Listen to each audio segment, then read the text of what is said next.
Hello and welcome to the podcast. My guest today needs no introduction to the show, but I'm going to give her a fantastic one anyway because she absolutely deserves it. So not only is she the owner of CY Training Works, she is a executive committee member for the Women in Estate Agency. She's the training and development ambassador for the Women in Estate Agency, and she even has a section on her website entitled "Dealing with Difficult Clients." So today's podcast should be an absolute walk in the park. Please welcome to the podcast, Claire Yates.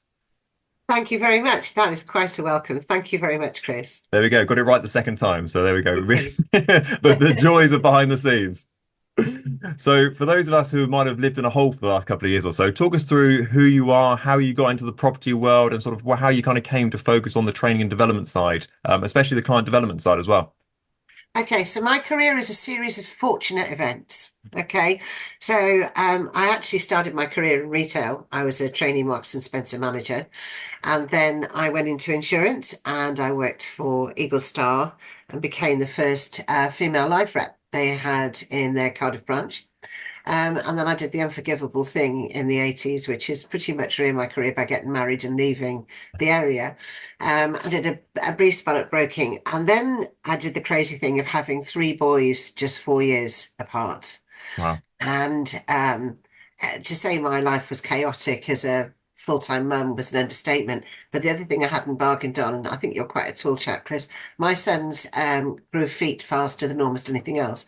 So they're all in size 12 shoes now.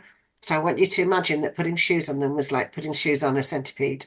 So I needed to find a job that paid more than your average checkout assistant in Sainsbury's.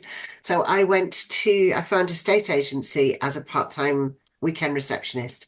I'm very old. I just need to put that there. So I was making up books for the Abbey National before it became Santander in the morning and showing people around property in the afternoon.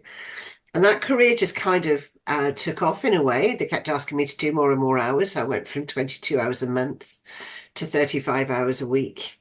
I think the total maximum number of hours I was doing at one point was 40.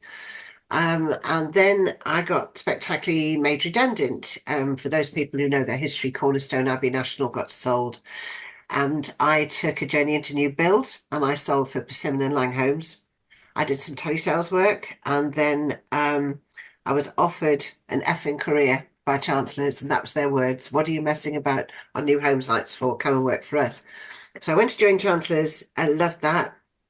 Um, and then my kids started to enter into puberty, and at the same time, they'd also taken up karate. I can't describe to you what's going on at home, but I needed to find a job that worked less hours. So I ventured into a company called, I did Holiday Cottages Group. So I took on properties for English country cottages, country holidays, and Blake's. Fantastic, fantastic job, but terribly badly paid. So limping back to agency and asking for my job back, I was asked if I'd like to be the first female, the first national business manager for a company called Live. Live was the first no sell, no fee, fixed price panel service for agents. Never been done before. And my job was to deliver donuts to the offices that referred in. Donut Doris was born. Uh, Started off with 100 branches, little job, ended up with 2,500 branches, Wow. generating £8.5 million worth of revenue. So you can imagine what's going on at home, and I need to get back. So as over 60% of my job was training, standing up and explaining to people how to use the service, how to overcome objections, how to manage the relationships. I was encouraged by the law firms I worked with, as well as the agents, to set up on my own. That was 2002. And I kind of been doing it on and off ever since. Yeah, so that's where I'm at, really. And do you think of that sort of training and development side of things, think it comes like naturally to yourself? Do you think it's kind of thing that you either want to help people grow themselves or you just kind of you're in or out of it? Is this thing kind of a mindset thing, or do you think you're kind of born with it effectively? That's a really good question. So I'm one of five, eldest brother, lecturer, journalist, communicator, sister, folk singer, teacher, brother, teacher, computer scientist. My younger sister's a barrister, so I think we're all natural stand-up, present comedians type characters. So so I think it's natural in us. We've always wanted to do it, but I didn't know it was natural in me. I thought I was a manager for ages. I just thought I was a manager because my father was a manager. But in reality, I think we all like to stand up and present. So I think that's kind of how it's got there. And you mentioned that you were the first woman. I think you mentioned it twice there in your sort of bio there. That you're the first woman to do X and you're the first woman to do Y. Were you aware at the time that was sort of I suppose glass ceiling you were going through there, or is it kind of looking back you kind of realized that actually that was quite a big deal to be the first woman to do that particular part of the role? Oh, glass ceiling and imposter syndrome going on all of the time. I've constantly been told how lucky I was to be given this opportunity. um, and constantly aware that other people, particularly men, were being given more opportunity than I was. I had to fight hard and I had to be double, treble better than anybody else. There are a few people that saw something in me. I think that made them more willing to give me a go at something. But in the main, it was glass ceiling. I just remember looking around and there was nobody else doing what I did.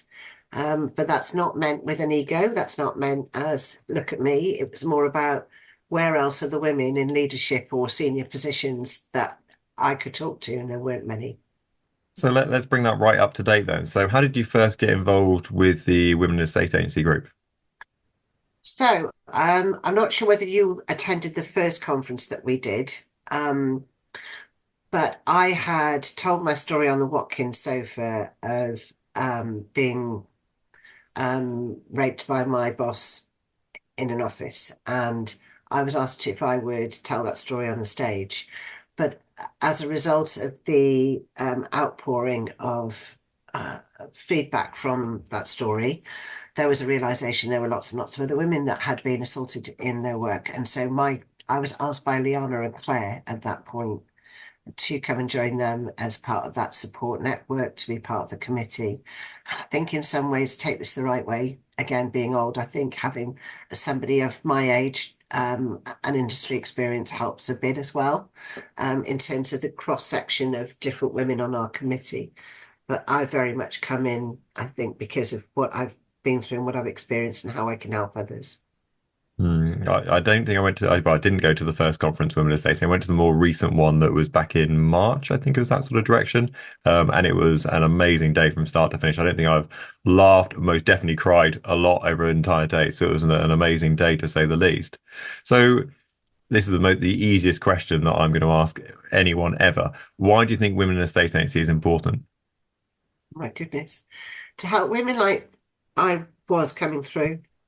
Um, it's to support every single woman who wants to achieve and wants to do well in the property industry, to be that place where you can ask a stupid question and no one's going to shoot you down. To get support with imposter syndrome, to help them believe. Um, some really powerful videos that we were watching actually just in the run up to the Esters last week, and think called the dream gap about how many women actually even believe that they can, that they should be in senior roles. And we want every young woman to be able to achieve whatever she wants to achieve in the property industry without fear of not having that chance.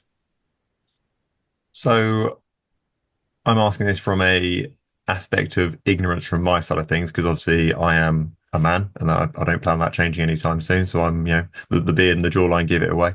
But what is, do you think across women who come into the estate agency world, do you think that's a big issue that they have when they come to the estate agency world, that they go, I can't make it to director level or senior X, Y, Z level? Do you think there's kind of that sort of mental hold back because that's kind of been pushed on them for X amount of time that they won't go any further than that? Do you think that's an ongoing issue even today?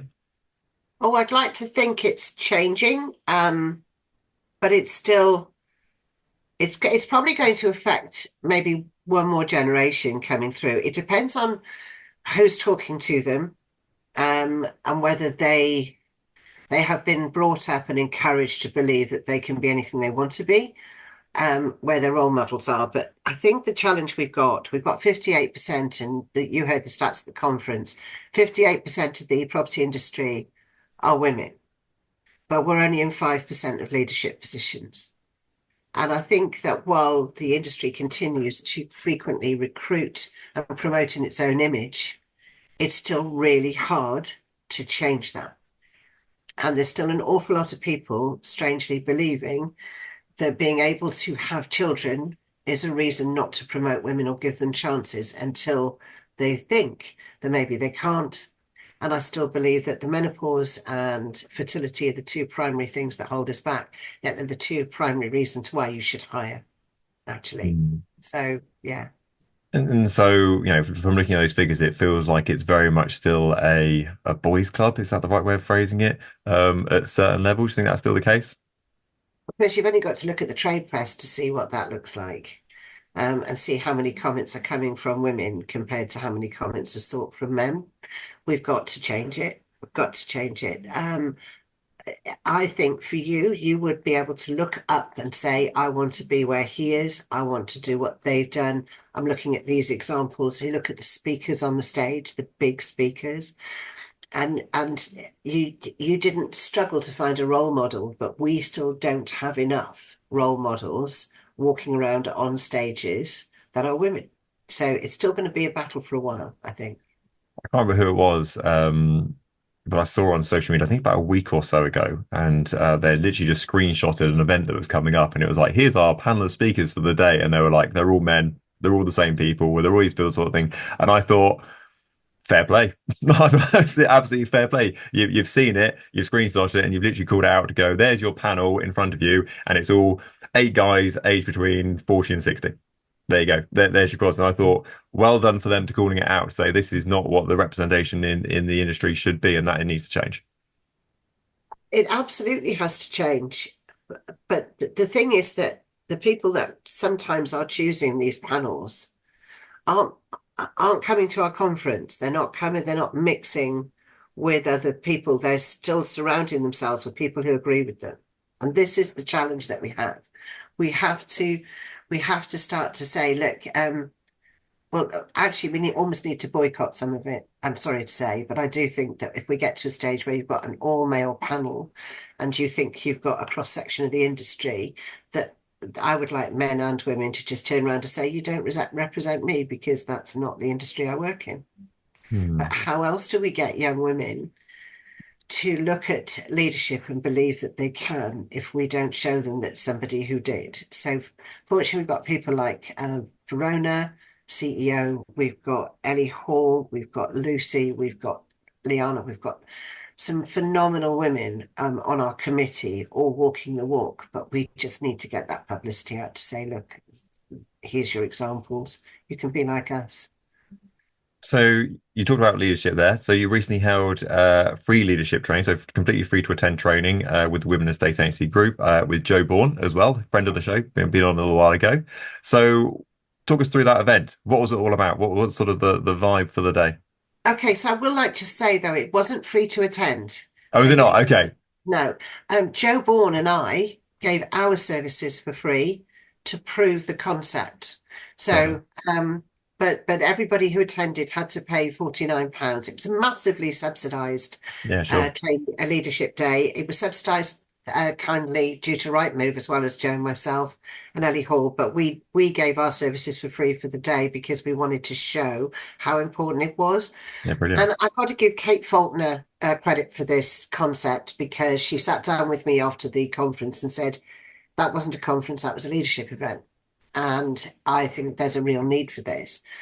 Kate Faulkner and I have known each other for a while, we've got huge respect for each other. And I went back and spoke to some people and said, I think in order to cure imposter syndrome, in order to give women the confidence to stand up on stage and stand up and say, this is me and this is who I am, we need to start by talking about what is a leader and giving them the training that actually lots and lots of people get given by their company, but they're cherry picked. So we wanted women to be able to afford to come on their own. That was really important, that they could afford to buy their own ticket, that it was somewhere that was accessible, and we wanted it to be entirely female so that they could be authentic and honest in that room. Um, I can honestly say, Chris, I've never been prouder in my entire career than I was that week. Um, the atmosphere in the room, the camaraderie within the room, the friendships, the raw emotion that everybody who attended expressed was palpable. It was really special. It's really hard to get across to people what we did collectively. Um, but we got ladies to stand up and say what they're good at with pride. That took some guts because some of them found it really difficult to say, I'm good at. They'd say, I'm quite good at. Or people say, we wanted to say, no, you are. You've got to own this. We had people saying, let's look in the mirror and what do you see? And we were honest as well. We told the truth about our own careers and the things that had hampered us. But the feedback's been overwhelming. So it was a concept. We tried it. We're going to do it again. The feedback's so overwhelming. We're definitely running those courses again. Yeah. And what was the recurring sort of challenges that people mentioned during the session? Was there anything particularly that came up over and over again that people said, I'm struggling with this, and this is kind of what I'm coming up against in my daily job, whether that's sort of external or internal issues? What were sort of the things that came up repeatedly? Okay, so imposter syndrome massively. And I know that men suffer from it. That's not a purely female problem, but imposter syndrome is huge. The second thing is feeling that they don't actually know what they're doing, that they are that they're having difficult conversations. Sometimes, obviously, when the market gets tough, we have to let people go, but we've also got to address issues like one-to-ones on performance management. Sometimes it's being in a boardroom with very, very confident, competent directors and feeling that you can hold your own. Sometimes it's believing that you know what you're doing with your own business. So I know that obviously you encourage a self-employed model, and that's really important. And sometimes you feel really lonely. You know, the higher you climb in this world, in any business, the more lonely you feel. And so for some people, it was about, where do I go for common sense advice? What book should I read? What things should I attend? It was a huge raft of it. But above all, it was validating their right to be where they are. And what were some of the solutions? I think solutions is probably the wrong word. What were some of the concepts put forward for the day for people to kind of feel a bit more worthy and sort of, feeling like they actually know their stuff and they deserve to have their job and they deserve to be promoted? What were some of the steps that are put in place that people can kind of walk away from that day and go, actually, I am pretty darn good at my job and I do deserve to be promoted? Okay, so I'm loath to go and reveal too much of what we did in that day because otherwise the people that turn up the next time round will have already decided the things that they do and don't want to do. The people that attended on the day had an idea that we were going to talk about the power of you, which was the title of it, but they didn't know any more than that. What I will say is that we helped them to understand what their strengths were. We focus far more on what they do really well, and also the importance of building a really strong team around you of people that can bring to the table the strengths that maybe you have less of, and also how to use your strengths in a positive way, but also to embrace your weaknesses and say they're not weaknesses, they're just things that you like to do less or you do less well than others. So I think there's an awful lot of people just going, I'm rubbish at, or I'm not very good at, instead of I am very good at this. So understanding what they bring. And we talked at the end about encouraging. So there's quite a bit of chat about geese, and all I can say is geese are really good at encouraging everybody in that flock to keep staying in the group and to keep going in the same direction. And so there's some lessons about geese in the training as well. But the overall thing is, yes, people walked out, their heads held high, feeling that they were much more equipped. But this is only one session. And if you take a typical leadership training, it's more than one session to create a leader. So there's a lot more to do. I did not think we'd be talking about geese today on the podcast. That was one topic that didn't be on the list of things to talk about. So when you look at the people going advancing from sort of roles and going up the sort of leadership battles, because if you, when most people in a state agency look for a new member of staff, they always go, "I want someone just like me. I want my own. I want someone just like me who does the same stuff I do." How important do you think it is to have someone that is kind of not opposite of you? It's probably a bit of a extreme example, but someone who kind of complements the bits where you're a little bit weaker on and sort of they're weaker where you're stronger in that sort of yin and yang sort of situation. How important do you think that is in an estate agency and any business makeup, in fact? It's absolutely vital. So, Chris, people who know me will not be surprised when I tell them that I hate spreadsheets. It's not that I can't do a spreadsheet. It's not that I can't read one, that I don't use them. But if I had to spend all day long looking at spreadsheets, and P&L, I would probably lose the will to live. It's just not my thing. If you said to me, I'm going to spend a day networking and presenting and talking to people, that's my happy place. Um, but I need somebody who's really good at spreadsheets to keep me on track because otherwise, squirrel, I get distracted and things happen. So, one of the things that we talked about was what key components do you need in a business? But it is really hard if you're a super sociable person to find it to converse with somebody that appears to be quite remote and detached. So, I'm a hugger. I go running up to people with my arms out. And there are people that hate hugging, and that's fine too. And they've got their arms down there. I kind of need somebody that's not as full on as me to counteract that so that my business attracts the more detached people as well as the super sociable. Um, and if you have too many people that don't do detail in a business, your business is going to crash and burn because you have to have somebody that's adding up the numbers in the background. And you've also got to have somebody who gets things ready and organizes you. And you've got to have somebody else that says, you've forgotten the principles behind what you're doing, or have you thought about these people? So the great business is a rounded one, but it is hard because we are an extrovert industry, aren't we, in the main? Yep, 100%. And I experience this with my own team sort of thing. I say to them, oh, have you done this on the spreadsheet? Have you done this? And they're like, yeah, we've done it. We've done it. And I'm like, cool. And it's a bit embarrassing when I go and log into the HubSpot system and I haven't logged in for 2 weeks sort of thing. But they've been doing all this stuff in the background because I've been doing the front of house stuff and sort of the smiling and looking pretty stuff. And they've actually been doing the hard work behind the scenes sort of thing. So with all the estate agents businesses and businesses I deal with, any kind of partnership or team, anything like that, there's always a huge mix of personalities across the board. One person's kind of like the showman, sort of the front of house, smiley, shaky hands, huggy person sort of thing. The other one's sort of the king of spreadsheets sort of thing behind the scenes, whatever it may be. So certainly that combination is a winning formula, as opposed to just saying, I want everyone to be exactly like me. I want everyone to be the showman. I want everyone to be the king of spreadsheets. That sort of angle, without a doubt, adds up over time. Yeah. And too many leaders, too many, as I said, not leaders, but let's say too many people who want to be at the front, all arguing about which way is the way forward. You won't go anywhere.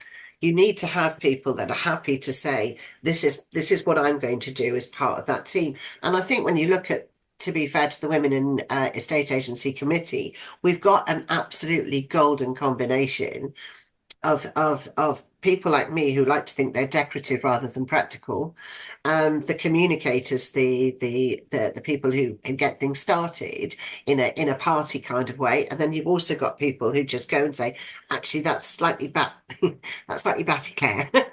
You need to be looking at it in this way, and do you think everyone's going to see what you see?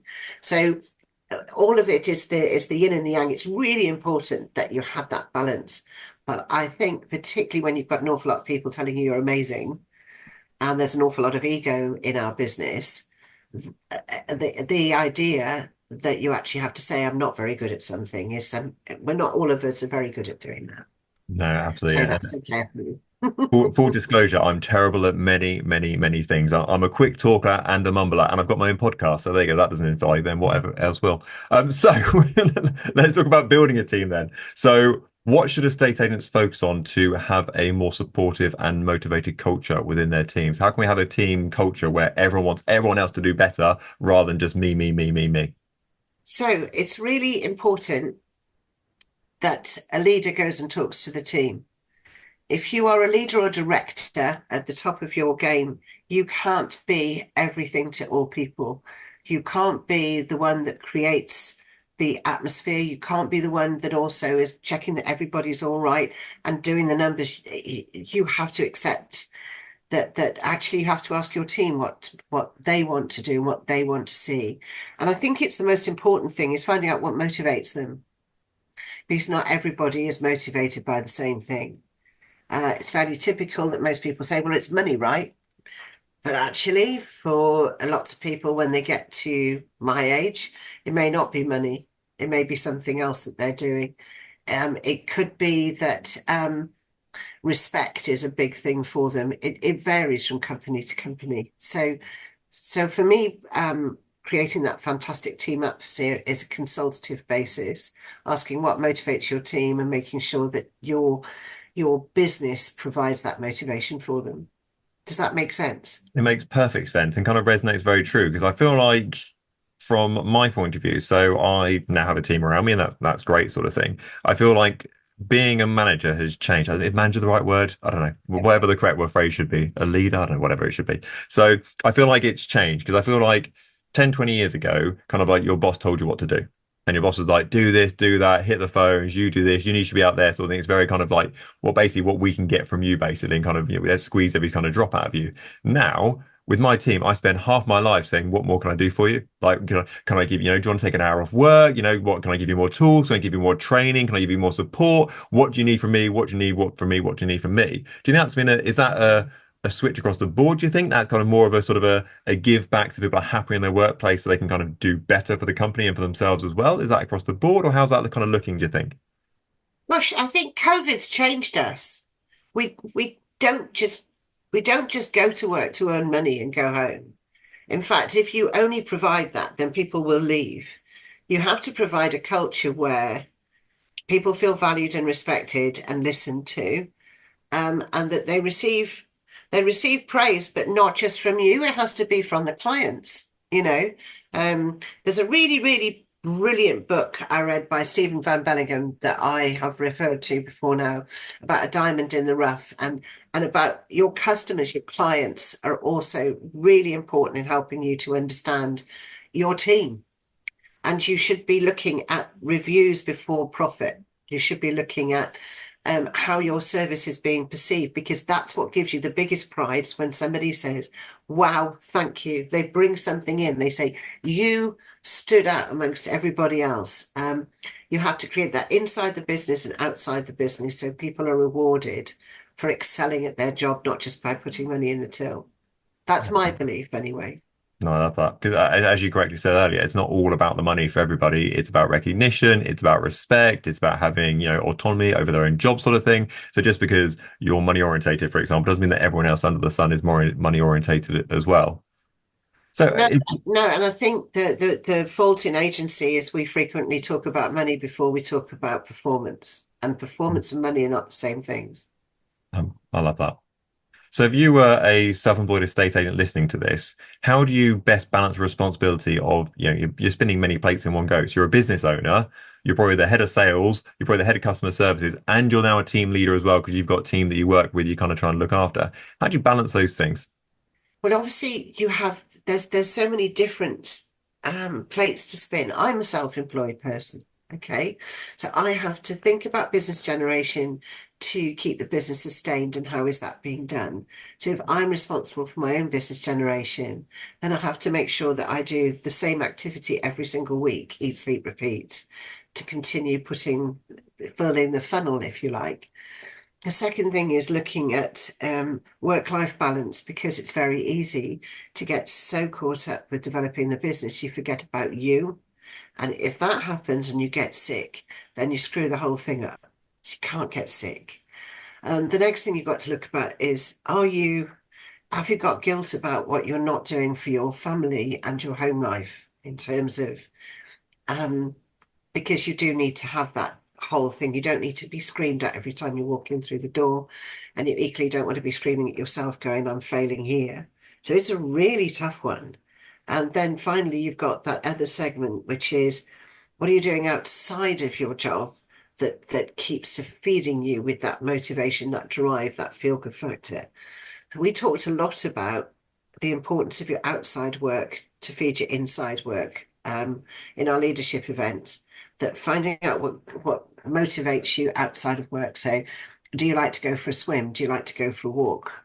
Do you like to paint, to draw, to read, to listen to podcasts, to listen to music? What feeds your soul? So for me, I think as a very old lady now, and I'm 63, I'm not ashamed to tell you, I've learned I did forget about me for a long time.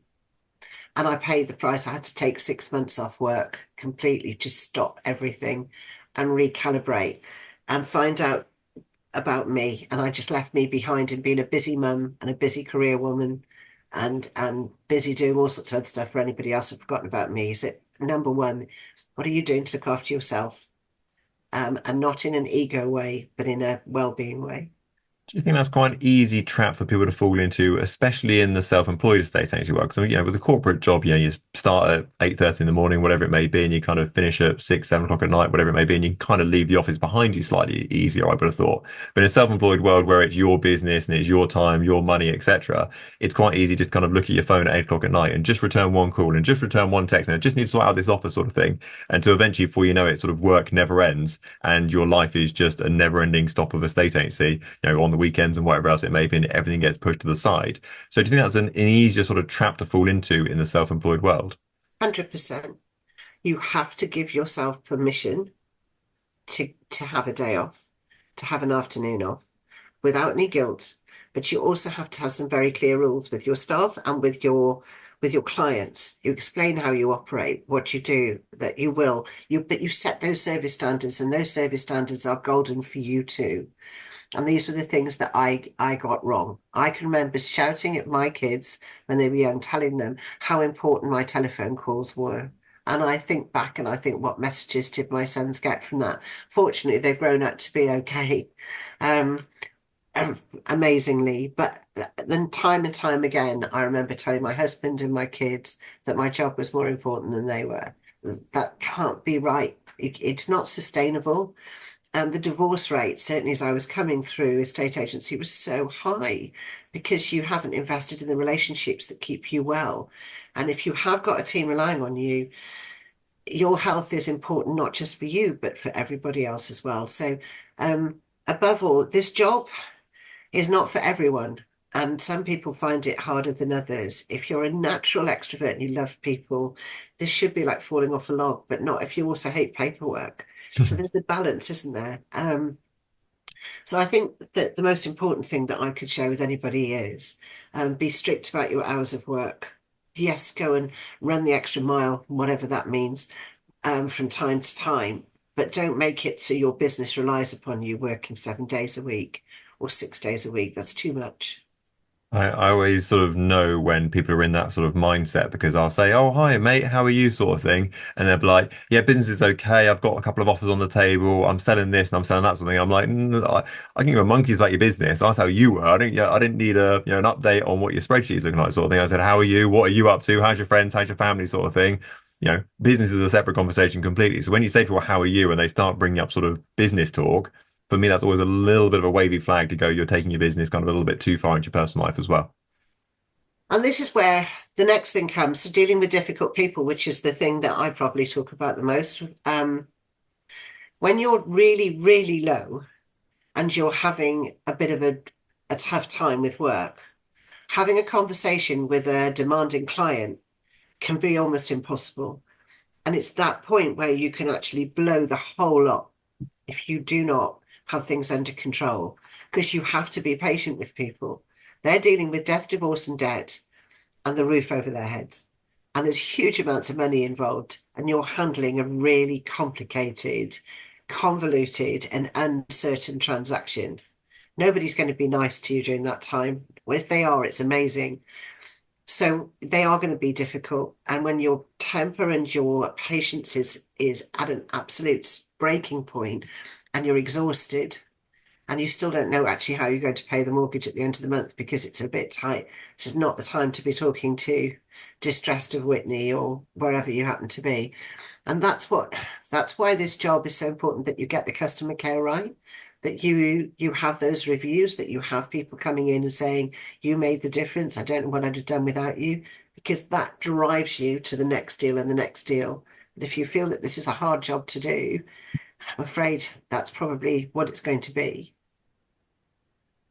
Why do you think that people are reluctant in the estate agency world to invest in coaching, training, development, all the stuff that can probably make them better at their job so that they can have a better sort of work-life balance, probably earn more money off the back of it as well? Why are people in the main, I would say, bit of a sweeping statement, quite reluctant to invest in themselves?